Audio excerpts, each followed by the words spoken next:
فضا چودھری لکھتی ہیں جی، کیا کسی کو نظر لگنے سے موت ہو سکتی ہے؟ بلا شبہ ہو سکتی ہے۔ اللہ کے نبی صلی اللہ علیہ وسلم کی حدیث مبارک ہے، ایک سفر میں جا رہے تھے تو ایک شخص تھا، اس کی نظر بہت لگتی تھی۔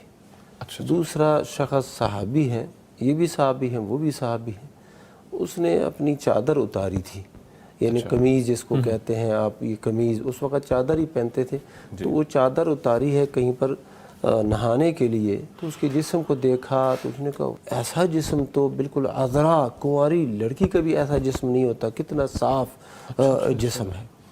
یہ کہتے ہی نا وہ بندہ گر گیا، بے ہوش ہو گیا۔ اللہ، تو لوگ نبی صلی اللہ علیہ وسلم کے پاس دوڑتے ہوئے آئے اور کہا کہ اس کا کچھ کرو۔ تو نبی صلی اللہ علیہ وسلم نے پوچھا، یعنی کسی کی نظر لگ گئی ہے، اس شخص کو جانتے ہیں، کسی کو متہم سمجھتے ہیں کہ نہیں؟ انہوں نے کہا فلاں۔ اس کو بلایا اور غصے ہوئے، اور غصے ہونے کے ساتھ ہی آپ نے فرمایا اَلَا مَا يَقْتُلُ أَحَدُكُمْ أَخَاهُ، کیوں تم میں سے کوئی شخص اپنے بھائی کو قتل کرتا ہے؟ جب بھی کوئی شخص کسی کو دیکھے، اسے اچھا لگے تو وہ کہے هَلْ لَا بَارَكْتَ، تم نے اس کے لیے برکت کی دعا کیوں نہیں کی؟ یعنی برکت کی دعا، بارک اللہ فیک، فیک، فی ہے، جو بھی الفاظ ہے برکت کی، یا اپنی زبان میں کہتے اللہ تینوں برکت دے، تو بس یہ اس سے بھی کیا ہو جاتا ہے، وہ پھر نظر نہیں لگتی۔ تو یہ کیا ہے؟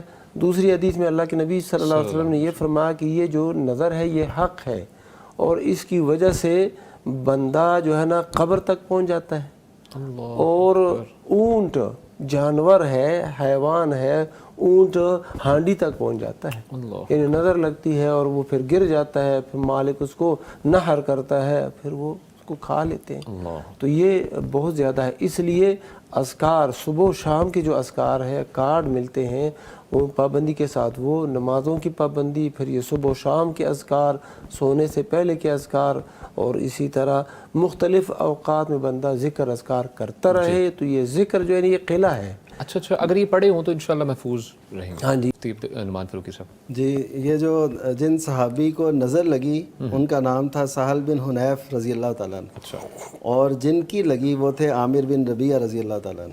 اچھا، یہ میں ویسے ایک معلومات کے لیے بتا رہا ہوں، اور واقعتاً ایسا ہے کہ اچھا ایک تو ہے نا ہمیں قلعے میں آنا، بالکل، لیکن جو حدیث مبارکہ جیسے شیخ صاحب نے پیش بھی فرمائی کہ اَلَا مَا يَقْتُلُ أَحَدُكُمْ أَخَاهُ، کہ کس بنیاد پہ کوئی اپنے بھائی کو قتل کرتا ہے، اس کا مطلب ہے خود تو حصار میں ہونا ہی ہے نا، تو دوسری بھی کوئی چیز اچھی دیکھیں، پیاری دیکھیں، تو ماشاءاللہ بارک اللہ، اس کے لیے برکت کی دعا کریں۔